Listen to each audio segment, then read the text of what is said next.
All right, it's kind of a shocking encounter here that was caught on video. A police officer in El Paso, Texas, pulling his gun on a group of kids. Look at this. Back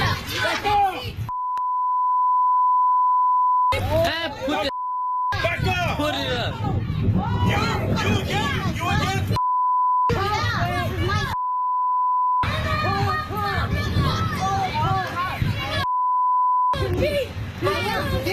You think you're cool? You can't do that to him! He just assaulted.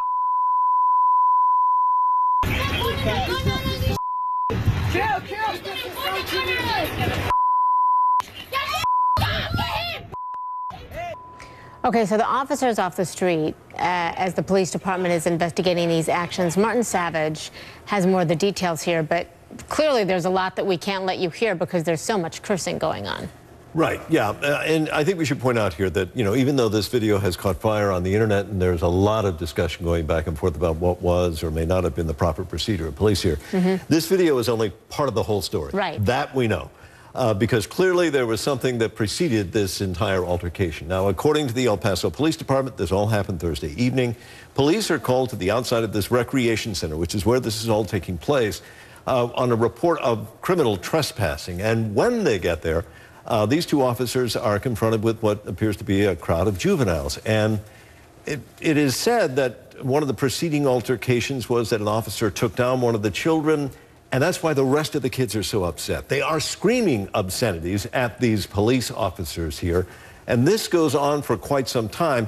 You see the officer quickly pull his weapon, then holster the weapon. Later, you see the same officer pull out a baton, and he's pointing towards these young kids and seems to be trying to move them away from the scene. And this is what is under investigation. But again, some people here are definitely upset with the police officer pulling a weapon on children.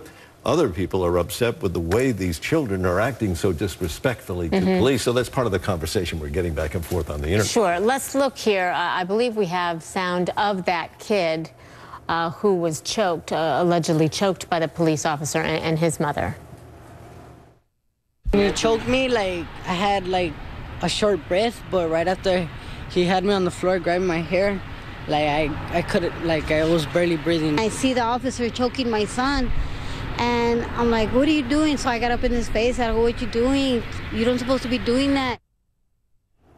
Okay, so that is what part of at least allegedly preceded right, what we saw. That's the mother, and then that's her son, who is also saying that he was choked by police. And that's, of course, all coming to us through one of our affiliates down there in the El Paso area. And the response? Well, the response from the police department, as you've already pointed out, is that this officer has been assigned to desk duty. He hasn't been put on leave. Right. He is still working, and he's still being paid. He's just not going out on the street while this investigation is underway. And what they're going to focus on here is clearly, did he violate police protocol under these circumstances? That's yet to be determined. But on Saturday, there was a police news conference that was held, and, well, here's some of what was said. For me, that was most disheartening is to sort of see the children just completely labeled and to see them just sort of be discarded. I mean, it's one incident. You know, these are our children, this is our community. And, you know, I am not giving up on those children. So that's essentially it there. You've got the city manager that is saying, you know, these children, regardless of what they may have been doing, they still had to also be treated as what they were, which were young people, and the officer is the adult. All right, we'll see how this pans out. Martin Savage, always good to see you. Thanks, Christy. Thank you.